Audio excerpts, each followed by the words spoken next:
ఒక రోజున ఏం జరిగిందంటే, ఇద్దరు సేవకులు పాస్టర్లు ప్రార్థన చేసుకుందామని మధ్యాహ్నం పూట బయలుదేరి ఒక మందిరానికి వెళ్తా ఉన్నారు. చర్చికి వెళ్తున్నారు, ప్రార్థన చేసుకుందామని వెళ్తున్నారు.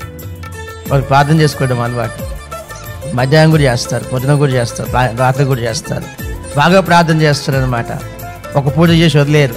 ఏదో 5 నిమిషాలు ప్రార్థన చేసుకుని కాదు వదిలేసేది, అని బాగా ప్రార్థన చేసుకునేవాడు. అందుకని మధ్యాహ్నం వెళ్ళి ప్రార్థన చేసుకుందాం, కాసేపు ప్రార్థన చేసుకుందాం అని చెప్పి బయలుదేరి వెళ్తే, ఆ చర్చి మెట్ల దగ్గర, ఆ దేవాలయం మెట్ల దగ్గర అందరూ అడుక్కునే వాళ్ళు ఉన్నారు. అడుక్కుంటా ఉన్నారు. అడుక్కునే వారిలో ఒకడు పుట్టుకతో కుంటోడు, వానికి కాళ్ళు లేవు. అయితే వాడు అయ్యా అయ్యా అయ్యా అయ్యా ఏమన్నా ఉంటే ఇయ్యండి అయ్యా అని అందరిని అడుగుతూ వీళ్ళని కూడా అడిగాడు. వీళ్ళు ఏమన్నా మామూలుగా ఉన్నారా? తెల్ల బట్టలు తలతల మర్చిపోతున్నాయి, శ్రీమంతుల్లాగా ఉన్నారు, ధనవంతుల్లాగా ఉన్నారు. ఏమన్నా దొరుకుతుందని చెప్పి బాగా గట్టిగా అడుగుతుంటే, ఒరే నువ్వు అనుకున్నట్టు ఎండి లేదు, బంగారం లేదు, పైసలు లేవురా నాయన, మేము పొందుకున్నది ఒకటి ఉంది, ఒకటి ఉంది, నజరేయుడైన యేసు శక్తి ఉంది, ఇదిగో మాకు కలిగిందే నీకు ఇస్తాం అనగానాడు. ఇంకా ఆయన శక్తి ఏంటి అని చెప్పి తేరు చూస్తున్నాడు. వెంటనే వాని చేయి పట్టుకొని, ఇదిగో యేసు పరిశుద్ధ నామమున లేచి నడు అని చెప్పి పైకి లేవనెత్తాడు. దిగ్గున లేచాడు. వాని కాళ్ళలో చీల మండలాలన్నీ కూడా సవరించుకొని సక్రమైపోయి బలం పొంది వాడిక నిలబడి పరిగెత్తుతున్నాడు, నడుస్తున్నాడు. అది సంతోషం ఎక్కువైపోయింది వానికి. ఈ ఇద్దరు అయ్యగారులతో పాటు వాడు కూడా చర్చికి వెళ్ళిపోయాడు. లోపలికి వెళ్ళి వాళ్ళతో పాటు మోకరించి ప్రార్థన చేస్తూ ఉన్నారు.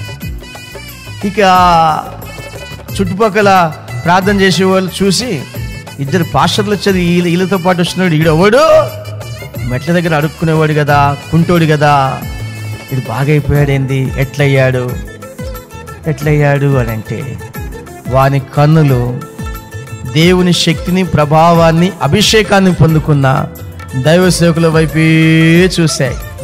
ఏం ఇస్తారా, ఏం చేస్తారా, వాళ్ళు ఏం పొందుకున్నారు అని.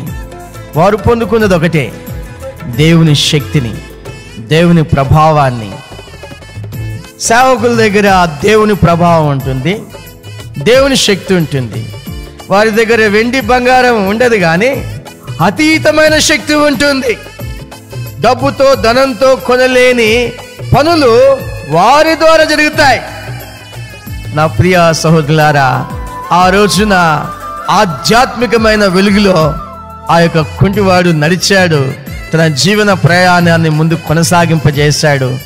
ఎప్పుడు నా తలెత్తుకొని నేను పని చేసుకొని బతుకుతానని అనుకోలేదు. వాడు జీవితకాలం అంతా భిక్షగాని వలె బతుకుతాననుకున్నాడు, కానీ ఆ భిక్షము అడుక్కునే పరిస్థితిని దేవుడు దూరం చేశాడు దైవజనుల ద్వారా. ఎప్పుడంటే వాని కన్నులు దేవుని శక్తి వైపు చూశాయి, వాని కన్నులు ఆధ్యాత్మికమైన శక్తి వైపు చూశాయి, వాని కన్నులు దైవజనులు ఏం చేస్తారో చూడాలని అనుకున్నాడు. కనుక దేవుని యొక్క శక్తి ద్వారా వాని సంసారాన్ని, వాని జీవితాన్ని చక్కబెట్టుకోవడం జరిగింది.